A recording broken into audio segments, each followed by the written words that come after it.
Друзья, приветствую вас на канале Русторис, где мы изучаем русский язык по коротким увлекательным рассказам. Сегодняшний рассказ называется «Марафон». Итак, поехали. Можно ли пробежать марафон без подготовки? Этот вопрос я задал сам себе несколько лет назад. Все получилось спонтанно. Наспор я сказал своему другу, что могу вот прямо сейчас пробежать 10 километров. На тот момент я в марафонах никогда не участвовал, но регулярно тренировался и бегал по утрам. Спор я выиграл и 10 километров пробежал. Тогда я подумал, что, наверное, могу пробежать и 15 километров. Пробежал, потом 20, пробежал. Тут я испугался и решил больше дистанцию не увеличивать, а заглянуть в YouTube и посмотреть, как нужно правильно бегать длинные дистанции. YouTube посоветовал мне быть аккуратным с нагрузками и сообщил, что организм должен после каждого такого забега восстанавливаться несколько месяцев. YouTube я больше слушать не стал. Через пару дней пробежал 21 километр, а еще через 4 дня 30 километров. Дальше не оставалось ничего, как зарегистрироваться на московский марафон. Я поставил себе задачу пробежать, не переходя на шаг, 42,2 километра. Утро 23 сентября 2018 года в Москве выдалось холодным. Шел холодный мелкий дождь, а северный ветер старался сбить с бегунов всю спесь. На трассу выбегали поэтапно. Каждый бегун в отдельном кластере. Я попал в 6-й кластер. Всего их было 9. Из-за этого пришлось почти час ждать и мерзнуть в шортах и футболке. Когда я наконец выбежал на трассу, у меня было два чувства: тепла и тревоги. Тепло от того, что тело наконец-то начало движение. Бег согревает. Тревожно, потому что я побаивался, что у меня не хватит сил и я не смогу пробежать 42 километра. А проиграть мне очень не хотелось. Итак, дождь льет, дует холодный ветер, а я бегу в потоке сотен нарядных людей. И вот я пересекаю первую промежуточную отметку после 5 километров бега. Остается пробежать еще целых 38 километров. Первые километры принесли изумление.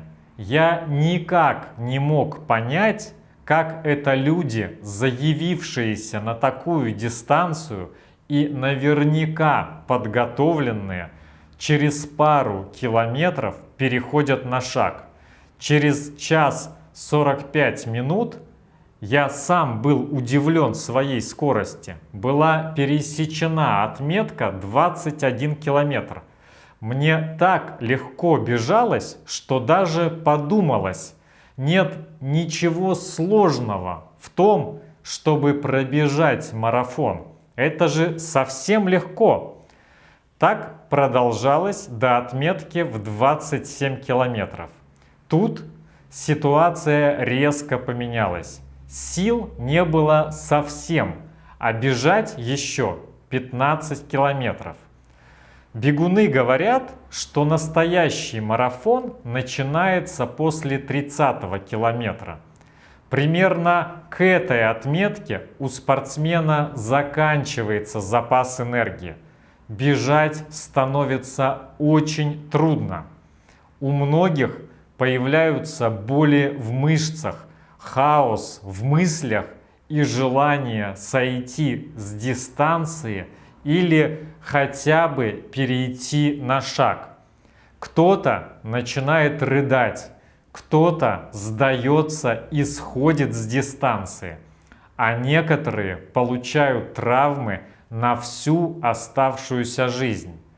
Я своими глазами видел, как одного из бегунов в бессознательном состоянии забирала скорая, а по обочинам на бордюрах сидели те, кто не рассчитал силы и держался за сведенные мышцы. Самый сложный момент случился между 34 и 35 километром. Я чувствовал, что силы на исходе. Есть у марафонцев такой девиз: боль временна, страдание – выбор каждого. Эта мантра марафонца здорово поддерживала меня в трудный момент. И я сумел взять себя в руки. Хотя мои ноги стали чугунными и отказывались работать. Но на шаг я все же не перешел. Как пересекал финишную черту, я помню плохо. Описывать, насколько это было тяжело, думаю, не имеет смысла. Главное, что я добежал до финиша, получил медаль и стал настоящим марафонцем. Я бежал со средним темпом около 7 минут на километр. Но я горжусь не этим, а тем, что не вошел в список из 420 бегунов, которые сошли с дистанции. Моя первая медаль за марафон каждый раз напоминает мне, какой я молодец. Я ставил себе 3 цели на марафон. Первое – бежать всю дистанцию, не переходить на шаг.